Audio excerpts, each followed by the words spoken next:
मेरे प्रिय भाई और बहनों, हम सभी एक बहुत सुंदर गीत गाते हैं। प्रार्थना आराधना ऊपर जाती है, आशीष लेकर नीचे आती है। प्रार्थना आराधना ऊपर जाती है और आशीष लेकर नीचे आती है। यह एक सच्चाई है।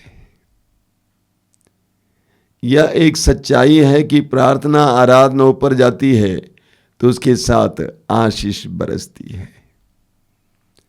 अंग्रेजी में कहा जाता है प्रेयर कैन मूव माउंटेन्स, यानी प्रार्थना पहाड़ों को भी हटा सकती है। लेकिन बहुत सारे लोग प्रार्थना नहीं करते हैं। बहुत सारे लोग प्रार्थना में विश्वास ही नहीं करते, इसीलिए प्रार्थना नहीं करते हैं। कुछ लोग प्रार्थना करते हैं लेकिन वे विश्वास नहीं करते हैं कि उसके लिए उनको जवाब मिल रहा है, इसीलिए वे बोलते रहते हैं, बोलते रहते हैं, बोलते रहते हैं, मांगते रहते हैं, मांगते रहते हैं, क्योंकि वे सोचते हैं मांगना हमारा काम है, प्रभु ने सिखाया है। लेकिन वे विश्वास नहीं करते हैं कि उनकी प्रार्थना सुनी जा रही है। कुछ लोग विश्वास भी करते हैं लेकिन ये विश्वास नहीं करते हैं कि इस प्रार्थना के दौरान कुछ हो रहा है। जब मैं प्रभु से कुछ बोल रहा हूं उस समय कुछ हो रहा है, ये विश्वास नहीं होता है। यिर्मयाह नबी की ग्रंथ के अध्याय 29 उसके वाक्य 12 में प्रभु कहते हैं, जब तुम मुझे पुकारोगे और मुझसे प्रार्थना करोगे, मैं तुम्हारी प्रार्थना सुनूंगा। जब तुम मुझे पुकारोगे और मुझसे प्रार्थना करोगे, मैं तुम्हारी प्रार्थना सुनूंगा। प्रार्थना कभी व्यर्थ में नहीं जाती है मेरे भाई और बहनों। प्रार्थना कभी व्यर्थ में नहीं जाती है। बाइबल में जिस ईश्वर के बारे में हम पढ़ते हैं, वही ईश्वर हमारी प्रार्थनाओं को सुनने वाला ईश्वर है। वही ईश्वर हमारी प्रार्थनाओं को सुनने वाला ईश्वर है, हमें जवाब देने वाला ईश्वर है। मैं आपके सामने कुछ उदाहरण रखता हूं, बहुत ही सुंदर उदाहरण है बाइबल में। तोबीत के ग्रंथ के अध्याय 3 में आप पढ़ेंगे। इन दिनों मिसा के दौरान आपने सुना होगा। तोबीत के ग्रंथ के अध्याय 3 में हम पढ़ते हैं तोबीत की प्रार्थना के बारे में।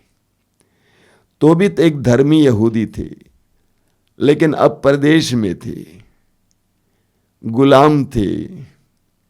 इसके बावजूद वहां रहते हुए भी प्रभु के आदेश का पालन किया करते थे, अक्षरशः पालन करते थे। और एक बार एक चिड़िया की गंदगी से उसकी दोनों आंखें फूट जाती हैं और वो अंधा बन जाता है। परिवार की स्थिति बिगड़ जाती है। परिवार संभालने के लिए पत्नी को घर घर जाकर काम करना पड़ता है। एक बार पत्नी ने एक बकरे के बच्चे को ले आया। तोबीत ने आवाज़ सुनकर कहा कि ये चोरी का माल तो नहीं है। पत्नी बहुत ज़्यादा फूट पड़ी। पत्नी ने उसको बहुत बुरी तरह से फटकारा, धुतकारा, कहा कि तुम्हारा भिक्षादान कहाँ गया, तुम्हारे धर्म के कार्य कहाँ गए। और तोबीत को बहुत दर्द हुआ। वो प्रभु के सामने रो रो कर दुआ करने लगा। पूर्वजों के पापों के बारे में सोचकर और अपने पापों के बारे में सोचकर प्रार्थना करने लगा हृदय की गहराई से। दूसरी तरफ हम पढ़ते हैं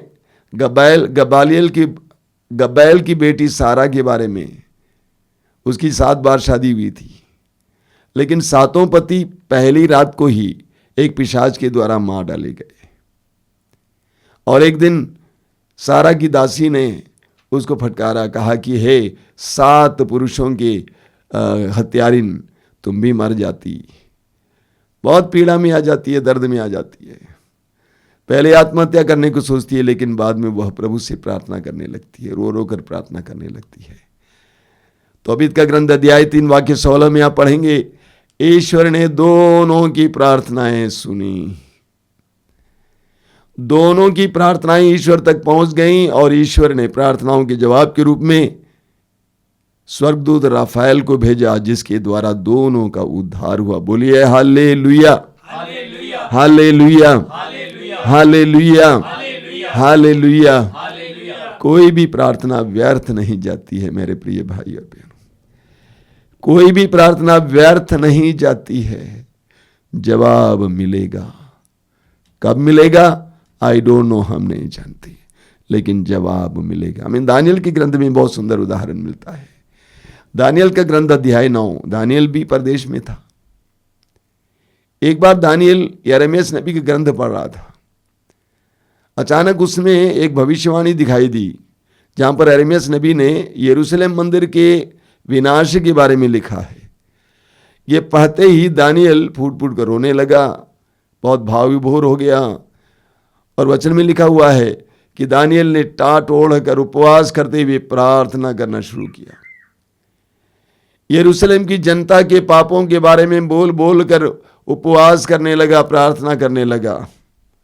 बहुत सुंदर, आप पढ़ेंगे दानियल का ग्रंथ उसके अध्याय 9 में वाक्य 20 में लिखा हुआ है, मैं इस प्रकार बोल रहा था और प्रार्थना कर रहा था और अपनी प्रजा इस्राएल की पाप स्वीकार कर रहा था तथा अपने ईश्वर के सम्मुख उसके अपने पवित्र पर्वत के लिए विनती कर रहा था। इसी बीच संध्या बलि के समय जिस गब्रिएल नामक मनुष्य को मैं पहले देख चुका था, वह शीघ्र ही उड़कर मेरे समीप आया। उसने मुझे समझाते हुए कहा, दानियल, मैं तुमको विद्या और बुद्धि प्रदान करने के लिए आया हूँ। जब तुम्हारी प्रार्थना आरंभ हुई थी, उसी समय मुझे आदेश मिला था और मैं उसे बताने आया हूँ। तुम ईश्वर का अति प्रिय हो। स्वर्गदूत गब्रिएल कहता है, जब तुम्हारी प्रार्थना शुरू हुई थी, उसी समय मुझे आदेश मिला तेरे पास आने, जवाब देने के लिए। दानियल की प्रार्थना शुरू होते ही ईश्वर के कान तक वो प्रार्थना गई। एक मां और बच्चे का उदाहरण लीजिए। बच्चा मां से दूर है, बच्चे की पहली चीख मां के कान में आ जाती है, मम्मी। बच्चे की पहली चीख पर मम्मी सुन लेती है और उसके कान खड़े हो जाते हैं। क्यों? क्योंकि उसका ध्यान बच्चे पे था, क्योंकि उसका ध्यान बच्चे पे था। प्रभु का ध्यान आप पर है। पेतरुस अपने पहले पत्र के अध्याय 5 उसके वाक्य 7 में कहते हैं, क्योंकि वह आपकी सुधि लेता है, वह आपकी सुधि लेता है। You must believe. आपको यह विश्वास होना है, जिस तरह एक मां के कान में वो पहली चीख पहुंच जाती है, उसके कान खड़े हो जाते, उसी तरह मेरी प्रार्थना शुरू होते ही प्रभु मुझे सुनते हैं, सुनने लगते हैं। देखिए कितनी सुंदर प्रार्थना प्रभु यीशु लाजरुस के कब्र के सामने खड़े होकर बोलते हैं। प्रभु क्या कहते हैं? हे पिता, मैं तुझे धन्यवाद देता हूं क्योंकि तूने मेरी सुन ली है, क्योंकि तू सदा मेरी सुनता है। देखिए, तूने मेरी सुन ली है क्योंकि तू सदा मेरी सुनता है।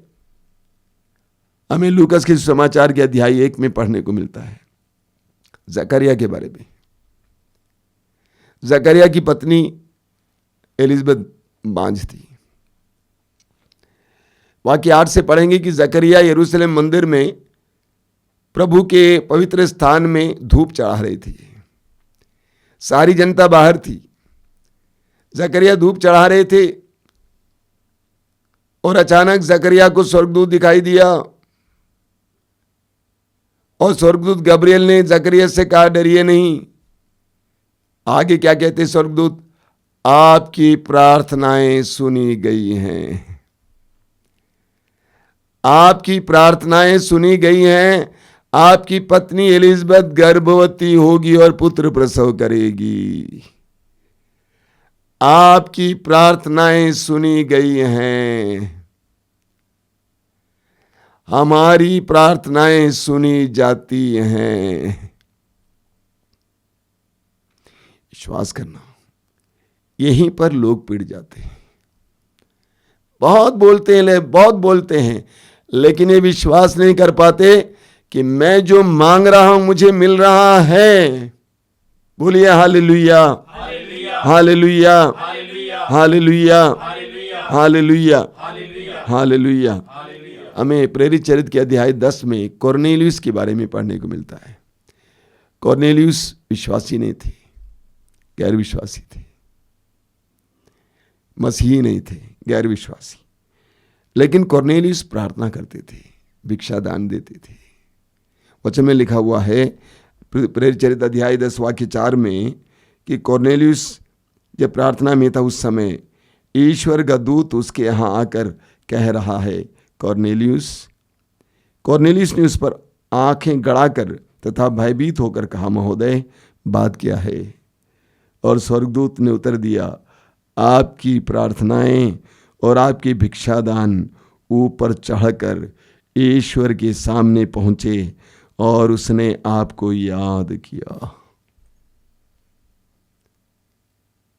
स्वर्गदूत ने कॉर्नेलियुस से कहा कि आपकी प्रार्थनाएं और आपके भिक्षादान ईश्वर के सिंहासन तक पहुंच गई हैं और वो आपको उत्तर देने आए हैं। आगे आप पढ़ेंगे कि कॉर्नेलियुस को यह बताया जाता है कि पेतरुस को अपने यहाँ बुलाओ। पेतरुस को बुलाया जाता है, वचन सुनते हैं।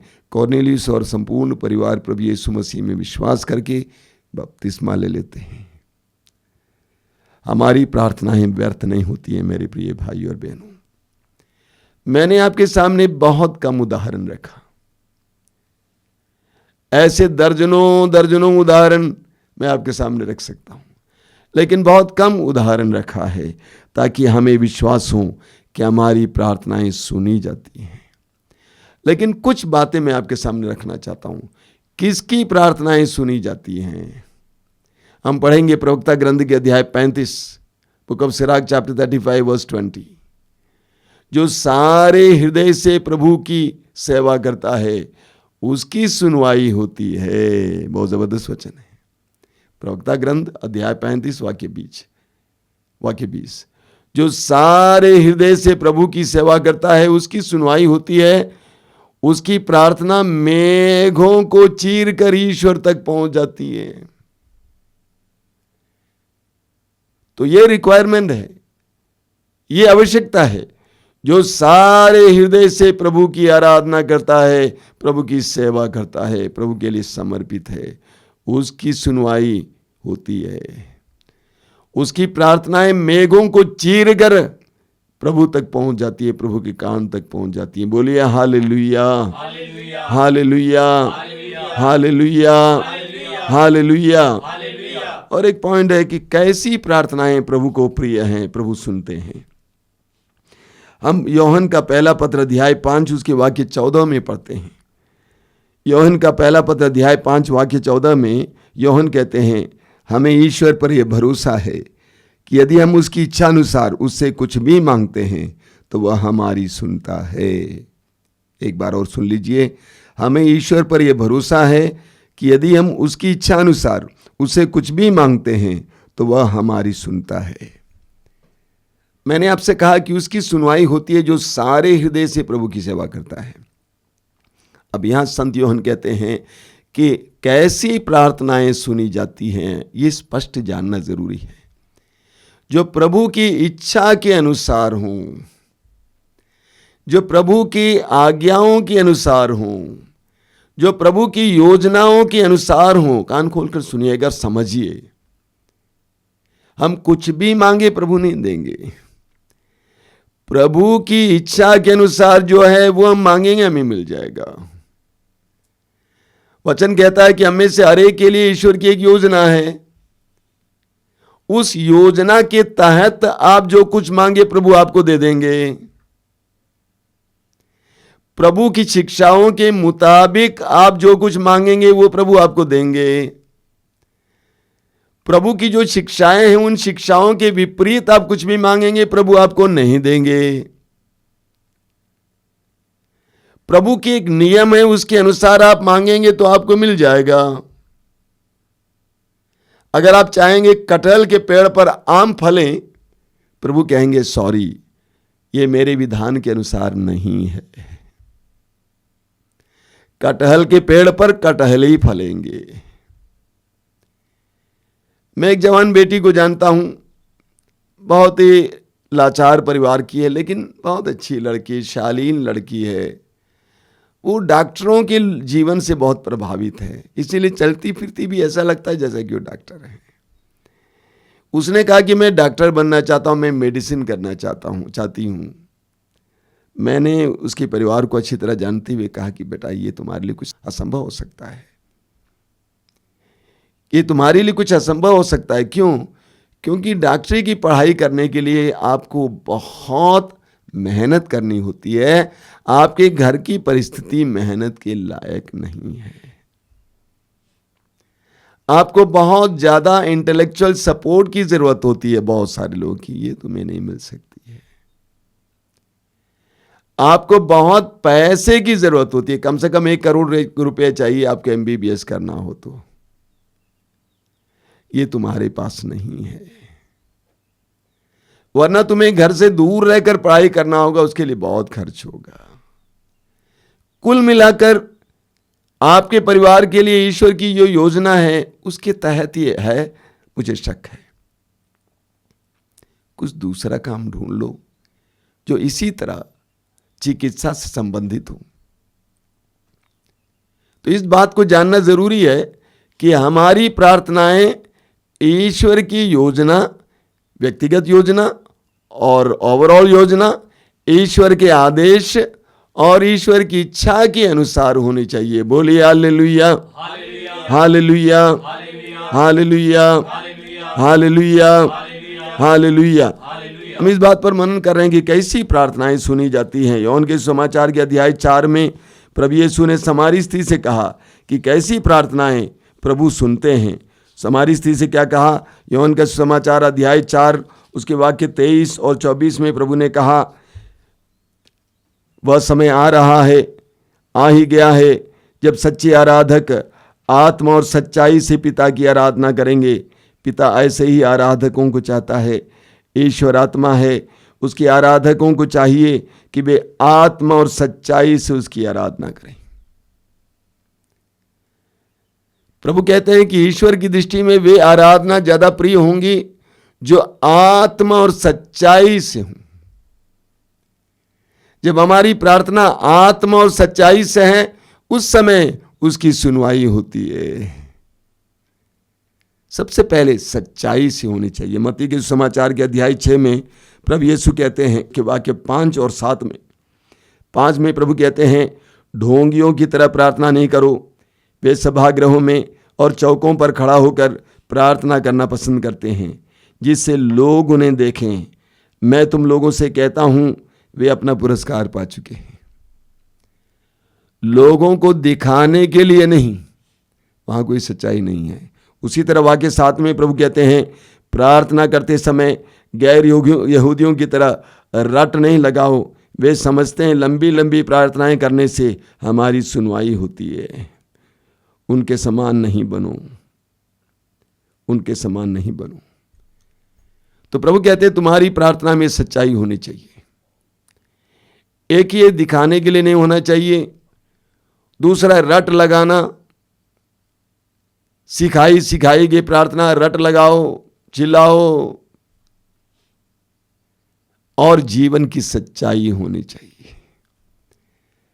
अगर मेरा जीवन प्रभु के आदेश के अनुसार नहीं है, लेकिन मैं बड़ी बड़ी प्रार्थनाएं करता हूं, बाहर से ऐसे दिखाता हूं मैं प्रार्थना करने वाला हूं, लेकिन पीछे मेरी जिंदगी उसके अनुसार नहीं है, मेरा जीवन प्रभु के मूल्यों के अनुसार नहीं है, मैं प्रभु के आदेशों का पालन नहीं करता हूं, मैं प्रभु के वचन के अनुसार जीवन नहीं जीता हूं, मेरे अंदर प्रेम की कमी है, मेल मिलाप की कमी है, सहनशीलता की कमी है, मेरे अंदर शांति की कमी है, मेरे अंदर पवित्रता की कमी है, तो वो प्रार्थना सच्चाई की प्रार्थना नहीं होती है, वो सुनी नहीं जाएगी। बोलिए हालेलुया, हालेलुया, हालेलुया। तो प्रभु यीशु कहते हैं अगर हम चाहते हैं कि हमारी प्रार्थना सुनी जाए, उसके लिए सच्चाई की प्रार्थना होनी चाहिए। दूसरा, आत्मा से प्रार्थना, यानी आत्मा की गहराई से प्रार्थना होनी चाहिए। मत्ती अध्याय 6 वाक्य 6 में प्रभु यीशु ने कहा है, जब तुम प्रार्थना करते हो अपने कमरे में जाओ, द्वार बंद कर लो, एकांत में पिता से प्रार्थना करो। क्या बताना चाहते हैं प्रभु यहां पर? एकांत में यानी गहरी प्रार्थना। गहरी प्रार्थना, जहां एकांत को भी प्रभु ईश्वर देखता है, वो तुम्हें पुरस्कार देगा। गहरी प्रार्थना। और एक बार मैं याद दिलाना चाहता हूं, सबसे पहली बात हमारी प्रार्थनाओं को सुनी जाने के लिए, नंबर 1, हमारी प्रार्थना को ईश्वर की इच्छा के अनुसार होनी चाहिए।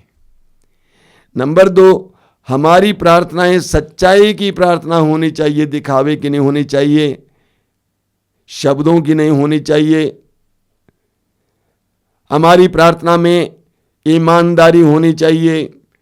ईमानदारी की जिंदगी और प्रार्थना, ऐसी प्रार्थनाएं सुनी जाती हैं। बोलिए hallelujah, hallelujah, hallelujah, hallelujah.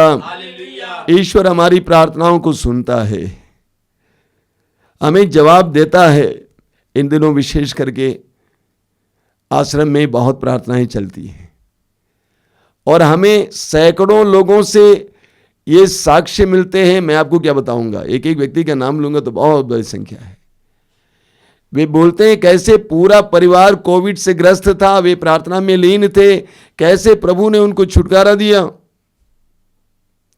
Ventilator में पड़ा हुआ लड़का कई दिनों के बाद कल डॉक्टर ने कहा डिस्चार्ज कर रहे हैं, लेके जाइए घर। मौत के मुंह से छुड़ाया जाता है। 2003 में मैं गंभीर रूप से बीमार पड़ गया था। उस समय डेंगू आया था, पहली बार डेंगू उस समय आया था भारत में। मेरे शरीर में मात्र, मेरे खून में मात्र 2500 प्लेटलेट्स थे, यानी मैं मृत समान था। दिल्ली के सेंट स्टीफन के आईसीयू में पड़ा हुआ था, मृत समान। हमारी जनता ने, यहां पर हजारों लोगों ने मेरे लिए निरंतर प्रार्थना की। मैं मौत के मुंह तक पहुंच गया था, लेकिन मुझे बाहर आना पड़ा। प्रेयर मूव्स माउंटेन्स, प्रार्थना पहाड़ों को हटाती है। इसलिए हमें विश्वास करना है, हमारी प्रार्थनाएं प्रभु सुनते हैं। बार बार बोलते मत जाइए, एक के बाद एक, एक के बाद एक, बार बार दोहराते मत जाइए। पहले विश्वास करना शुरू कीजिए, प्रभु मैंने जो प्रार्थना आपके सामने चाही है, आप सुन रहे हैं। ये तो प्रभु ने हमें सिखाया है, मार्कुस अध्याय 11 वाक्य 24 में। विश्वास करो। हमारी समस्या में विश्वास नहीं करते। सबसे पहले विश्वास करना, जब मैं प्रार्थना करने लग रहा हूं, लग रही हूं, प्रभु मेरी प्रार्थना को सुनने लगा है। मैं प्रार्थना शुरू कर रहा हूं, प्रभु मेरी प्रार्थना को सुनने लगा है। जिस तरह दानियल की प्रार्थना को प्रभु सुनने लगे, वो सुनने लगा है। विश्वास करना। बोलिए हालेलुया, हालेलुया, हालेलुया। इसलिए हमें, जैसे स्तोत्रकार कहता है स्तोत्र 123 में, जिस तरह दासों की आंखें स्वामी के हाथ पर टिकी रहती हैं, जिस तरह दासी की आंखें स्वामिनी के हाथ पर टिकी रहती हैं, उसी तरह जब तक प्रभु ईश्वर दया ना करें, हमारी आंखें उस पर टिकी हुई हैं। ये प्रार्थना का असली भाव है। टूटना नहीं चाहिए, निराश नहीं होना चाहिए। जिस तरह दासों की आंखें स्वामी के हाथ पर टिकी रहती हैं, जिस तरह दासी की आंखें स्वामिनी के हाथ पर टिकी रहती हैं, उसी तरह जब तक प्रभु ईश्वर दया न करें, हमारी आंखें उस पर टिकी हुई हैं। दृढ़तापूर्वक प्रार्थना करने की आवश्यकता है। प्रवक्ता ग्रंथ उसके अध्याय 35 वाक्य 21, वहाँ पे क्या लिखा हुआ है? वहाँ लिखा हुआ है, जो प्रभु की सेवा करता है उसके बारे में, वह तब तक आग्रह करता रहता जब तक सर्वोच्च ईश्वर उस पर दया दृष्टि ना करे। वह तब तक आग्रह करता रहता जब तक सर्वोच्च ईश्वर उस पर दया दृष्टि ना करें। ये हमारा भी भाव होना चाहिए। हमें विश्वास करना कि हमारी प्रार्थनाएं सुनी जा रही हैं। इसलिए जब तक सर्वोच्च ईश्वर दया दृष्टि ना करें, तब तक हमें आग्रह करते रहना होगा। हमारी प्रार्थनाएं सुनी जाएंगी। आपकी एक एक प्रार्थना को प्रभु सुनते हैं। आप गंभीरता पूर्वक लीजिए। आप ये विश्वास कीजिए, जब मैं प्रार्थना कर रहा हूं प्रभु मुझे सुन रहे हैं।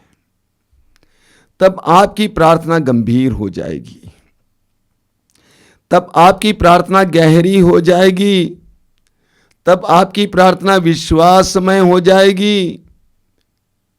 देखिए वचन में क्या लिखा हुआ है, याकूब का पत्र अध्याय 5 उसके वाक्य 16 में लिखा हुआ है, धर्मात्मा की भक्तिमय प्रार्थना में बड़ी शक्ति होती है, प्रभावशाली होती है।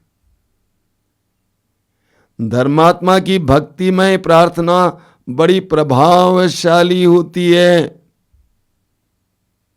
मेरे प्रिय भाई और बहनों, प्रार्थना में विश्वास कीजिए।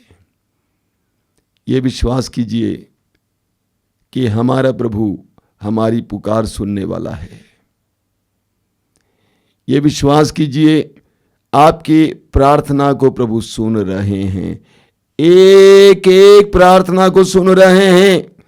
लंबी चौड़ी प्रार्थनाएं मत कीजिए, प्रार्थनाओं को गहराई से आने दीजिए। ईश्वर ऐसे आराधकों को चाहता है।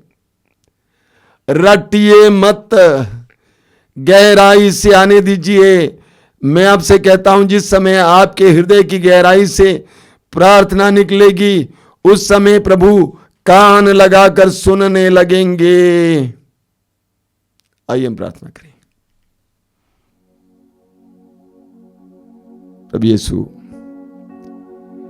तेरे पवित्र वचनों में हमें जीवन की गति मिलती है, जीने का मार्ग मिलता है। तेरे दिव्य वचनों के द्वारा तूने हमसे कहा है, मैं तुम्हारी प्रार्थना को सुनूंगा। जब तुम मुझे पुकारोगे और मुझसे प्रार्थना करोगे, मैं तुम्हारी प्रार्थना को सुनूंगा। तेरा वचन है, तेरा वायदा है। तूने स्वयं कहा है, मांगो और तुम्हें दिया जाएगा, ढूंढो तुम्हें मिल जाएगा, खटखटाओ तुम्हारे लिए खोला जाएगा। प्रार्थना क्या है, किसकी प्रार्थना सुनी जाती है, हमें कैसे प्रार्थना करनी चाहिए, सिखाइए यीशु, सिखाइए।